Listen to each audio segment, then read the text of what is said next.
135 টাকা। এই টাকা দিয়ে বাজার করতে চাইছিলেন? ঈদের বাজার 135 টাকা দিয়ে চাচা ঈদের বাজার হয়? আল্লাহ যদি মিলায়। ওনার সারাদিনের ইনকাম বলতে আর কি এর কাছ থেকে চা আনছে, যেভাবে আর কি আনছে। এখানে আছে 135 টাকা, আমি যেমনটা দেখলাম। কয়টা দাম হয়েছে? জব করে দিব। হ্যাঁ দেন, জব করে দিন। তো হইলো, আর কি লাগবো কোন? হলদি, মরিচ, রসুন, আদা। চলেন, এই যে মুরগি আগে দিলাম। হ্যাঁ, তারপর হইতেছে পেঁয়াজ আর রসুন। না এটা কি পেঁয়াজ শুধু? এই যে আপনার রসুন, তারপর হইতেছে এই যে তেল, তারপর হইতেছে এই যে লবণ, তারপর আর কি ওইখানে দেন তো হলুদ, মরিচ আর গরম মশলা দেন। এই যে আপনার গরম মশলা, আদা।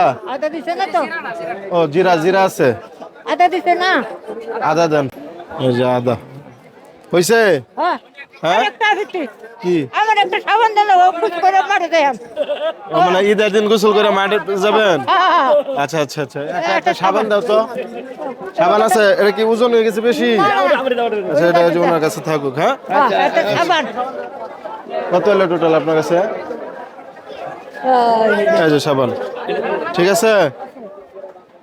এখন কি যে 135 আমি রেখে দিতাম, এটা রাখবাম আমি, রেখে দিয়াম। কিন্তু প্রথমে যখন আমি চাইছিলাম তখন তো দিবার চাইছি না, তখন কিন্তু দিছুন না, আমার মনে আছে।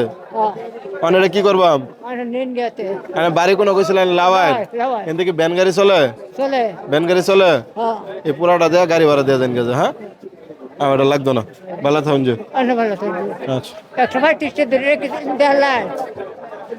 আন্নার কি মনে? আন্নার এই বাজার 135 দইছে এটা যে আল্লাহর উসিলায়। হ্যাঁ, আল্লাহর ইচ্ছা আর কি, আমার উসিলায় হইছে।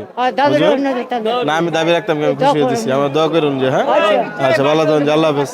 চাচা কি গাড়ি তুলে জন লাগবো না যাবেন গা? বুঝছেন, গাড়ি তুলে দিয়ে আপনার যাবেন গা? গাড়ি তুলে আচ্ছা, আন্নার দায়িত্ব দিলাম, আন্না তার গাড়ি তুলে দেবেন। হ্যাঁ, আচ্ছা, আসসালামু আলাইকুম।